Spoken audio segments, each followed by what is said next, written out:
Assalamualaikum warahmatullahi wabarakatuh. Salam sejahtera buat kita semua. Salam, Om Swastiastu, Namo Buddhaya, salam kebajikan.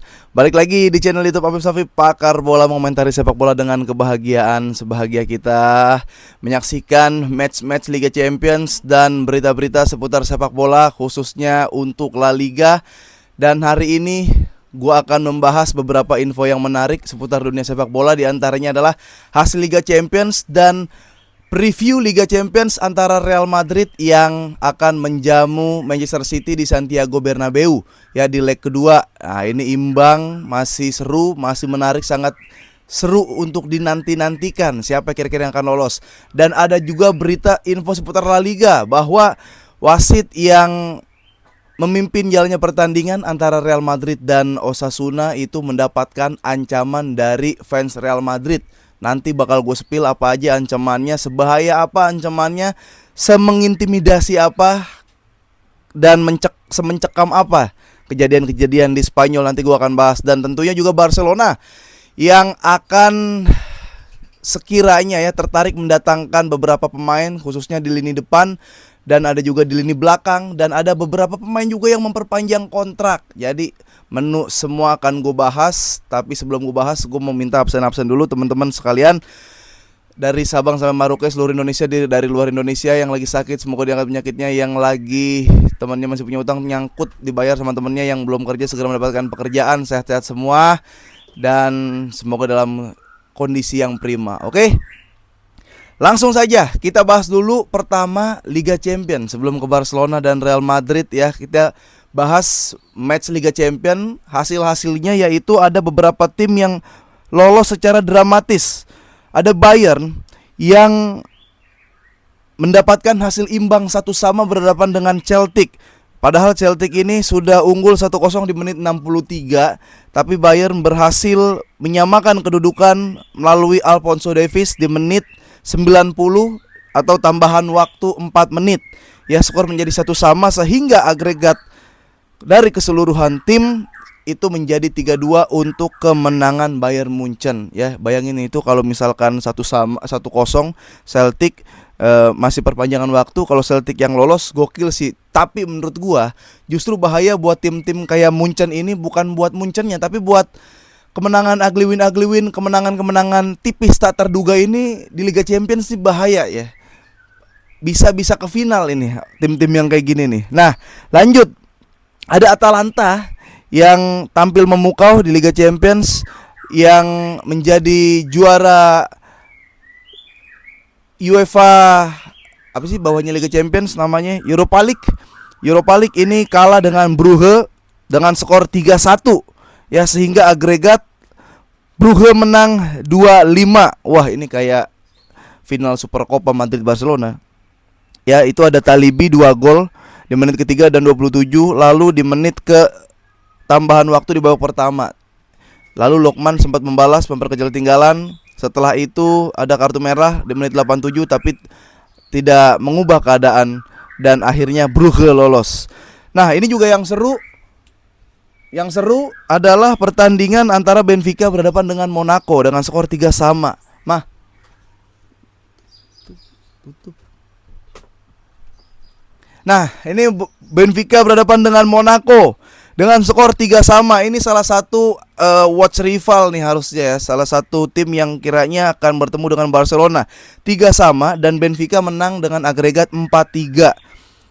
Ini salah satu ancaman juga buat Barcelona. Dan yang menarik adalah klub yang dikatakan sebagai klub Liga Champions, langganan Liga Champions dan mempunyai sejarah di Liga Champions, tapi berhasil dikalahkan oleh Feyenoord. Nah ya ini kok Feyenoord sih. Ada AC Milan ya. AC Milan tuh gak lolos guys. Ya bener, ini imbang berhadapan dengan Feyenoord di San Siro 1-1, tapi agregatnya menjadi 2-1 dan lolos Feyenoord. Itu guys yang terjadi di Liga Champions. Dan akan ada match nanti malam, Real Madrid yang akan berhadapan dengan Manchester City. Nah, menurut kalian gimana nih guys? Madrid berhadapan dengan Manchester City nih guys. Ya, kalau gue ngelihat dari Madrid kemarin dia tertahan dengan skor 1-1 ketika berhadapan dengan Osasuna. Lalu Manchester City dia menang 4-0 berhadapan dengan Newcastle. Newcastle ini lagi bagus juga ya, ada Isak dan lagi menang-menang terus, tapi berhasil dihentikan dengan skuad yang fresh menurut gua. Kalau dari Manchester City-nya itu dia langsung menurunkan Marmus yang mencetak hat-trick. Ya, ada Marmus di sana, ada Nico Gonzalez juga yang gua mengatakan nih pemain-pemain bagus, tapi ketika di Barcelona apes karena unitnya kurang memadai. Ya, jadi dia terlihat seperti tidak bisa bermain bola. Dan jangan sampai ini pemain menjadi single pivot, karena udah jarang lagi pemain yang bisa single pivot di era sepak bola sekarang. Makanya dia kemarin ditemani oleh Gundo ya, yang lebih fleksibel, yang lebih naik turun, yang lebih akselerasi. Jadi Nico ini memang bisa bermain sebagai gelandang, tapi memang harus punya unit yang bagus juga biar dia ngangkat juga. Nah, sementara gue mau nanya nih, kalau lu ada fans Man City di sini, lu lebih pilih KDB atau Marmus yang main? Gue menduga karena Marmus saat gue lihat lawan Chelsea itu udah hampir dikit lagi untuk mencetak gol, udah kayak sedikit lagi nih telur pecah gitu.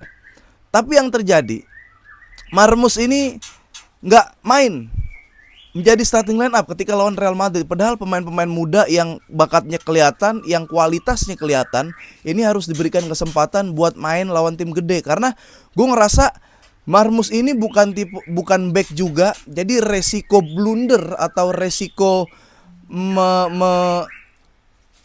bikin merugikan tim sendiri itu hampir masih jauh.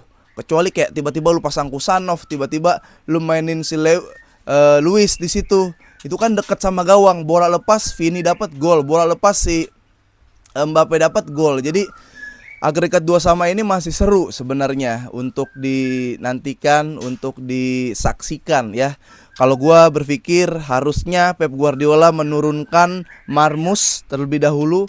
Karena KDB udah gak kuat 90 menit. Bukan cuma gak kuat 90 menit, tapi dia juga hampir udah gak bisa lagi bermain di level tertinggi ya di dunia. Menurut gue seperti itu. Jadi Marmus harus bermain. Dan flanknya sih ya, kalau lu mau kayak ngincer tiba-tiba Grealish buat ngedapatin kartu kuning biar lawan gak dapat bermain di Mrs. Snake Match, ya salah sih menurut gua. Itu keputusan yang salah. Malah si Grealish yang blunder masukin Bernardo gitu. Kalau mau di switch langsung Savio di kiri, Bernardo di kanan. Wah, ini gua udah kayak di hutan nih guys. Ya. Nah, lanjut lagi. Kita bahas ke Real Madrid. Dan Real Madrid kan kabarnya memang udah ada beberapa pemain yang sembuh. Cuma kalau lawan Manchester City, gue nggak tahu nanti bakal sepragmatis apa Ancelotti. Karena udah pasti pragmatis. Pragmatisnya adalah ya sekarang kalau misalkan bisa golin dulu. Ya kalau udah unggul 1 gol, Ancelotti tahu ngapain. Kalau ketinggalan juga harus ngegempur seperti apa. Atau kalau udah unggul dia harus ngapain udah tahu. Tapi gue rasa ada gerakan cepat yang dibuat oleh Real Madrid di menit-menit awal karena mengingat ini Santiago Bernabeu. Oke, kita bertahan, tapi lihat situasi nanti. Jadi kalau bisa ngincar gol, Madrid incar gol dulu ya. Dan ya ini seru sih, gue mau lihat gimana Pep ya yang mengabarkan bahwa dia mau bilang ya sebenarnya kalau lu ngelihat track record gue bakal pindah, gue bakal nggak ngelatih City lagi. Tapi ya gue mau membuktikan kalau lu tuh salah, karena itu yang ngomong gue. Karena gue pengen gue salah juga sih, pengen lihat Pep dengan skuad yang tanpa beberapa pemain bintang ini seperti apa nih ya. Coba guys, kalian prediksiin. Menurut gue jalannya pertandingan seru.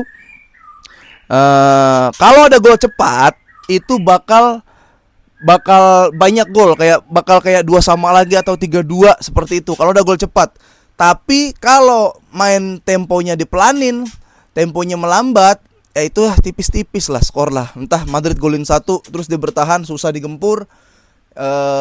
Kalau golnya di babak kedua ya. Tapi kalau ada gol di babak pertama itu bakal menarik. Pasti kita nantikan akan ada pemain-pemain atau ruang-ruang yang terbuka yang bisa dimanfaatkan oleh lawan. Oke. Ini gue mau bacain guys. Kalau bagaimana kalau misalkan menjadi wasit di La Liga ya. Memang keputusan yang sangat susah karena sebelum El Clasico kemarin Super Copa ya, ya sebelum sebelum Derby Madrid. Sebelum Derby Madrid itu kan ada intervensi dari Real Madrid, karena seperti kita tahu juga Real Madrid ini pemerintah, Real Madrid rezim Spanyol ya Real Madrid. Nah, ada intervensi yang mengatakan sehingga ada beberapa wasit yang speak up tidak mau untuk menjadi atau bertugas di laga Derby Madrid. Ya, jadi di laga Derby Madrid ada beberapa wasit yang nggak mau karena takut diintervensi, gitu kan. Jadi takut buat keputusan, jadi takut serba salah, takut nggak maksimal gitu karena ada intervensi dari Real Madrid. Nah, lanjut, ini ada speak up ya tentang wasit wasit Osasuna kemarin. Nah, ini dia nih, wasit Osasuna dia speak up, dia mengatakan bahwa dia mendapatkan ancaman. Mana ini dia nih? Apa yang ini ya? Nah, ini. Semua yang dari Blaster Alex ya, dia mengatakan semua yang mereka lakukan terhadap wasit Meunera Montero karena mengusir pemain Real Madrid itu yang menghinanya, itu sama saja dengan mempengaruhi wasit ya. Mereka mencembarkan nama baik La Liga. Mari kita lihat wasit mana yang berani memberi kartu merah kepada Real Madrid. Nah, lanjut. Ini ada lagi ya. Wasit Menuera Montero pada hari terakhir setelah mengusir Jude Bellingham menerima ratusan ancaman pembunuhan dari penggemar Real Madrid. Ya. Foto-foto rumah dan keluarganya bocor. Berarti ada hacker, berarti ada orang yang nge-spill, berarti ya hacker sih ya. Ada hacker yang mendoxing wasit Montero ini. RFEF ya, Federasi Spanyol mulai melakukan penyelidikan terhadapnya. Lalu juga komentar harus menutup komentar di Instagramnya. Sekarang bayangkan ya, tekanan yang mereka rasakan ya, merekanya itu adalah wasit rasakan ketika mereka harus memberi kartu kepada pemain Real Madrid. Ya. Bayangkan bagaimana mereka mau mengambil keputusan kalau pertandingan yang dipimpinnya adalah pertandingan Real Madrid. Karena menurut gue udah kayak menerima ratusan ancaman, itu udah doxing parah sih menurut gue. Dan foto-foto rumah dan keluarganya juga bocor, disebar. Ini kacau sih menurut gua. Padahal Ancelotti bilang kayak gini. Ya, dulu bahkan dia bilang kayak Xavi ini tidak profesional ya karena mengeluh tentang wasit. Ya, kini yang dilakukan Ancelotti dan Real Madrid hanyalah mengeluh tentang wasit. Mereka sudah terbiasa merampok pertandingan sehingga sekarang ketika wasit tidak mengizinkannya, mereka tidak merasa senang lagi. Wah, ini seru juga ini drama-drama Liga Spanyol ya. Nah, itu yang terjadi. Lalu ada juga investigasi terhadap wasitnya nih. Jadi Federasi Sepak Bola Spanyol itu meluncurkan penyelidikan terhadap wasit Martínez Muniera Montero. Ya, karena ada potensi konflik kepentingan setelah kartu merah yang dikeluarkan untuk Bellingham. Mereka akan menyelidiki potensi konflik kepentingan ini dengan dia bisa menghadapi denda 100 juta euro. Wah. 100.000 euro dan didiskualifikasi selama 5 tahun. Siapa yang didiskualifikasi, siapa nih?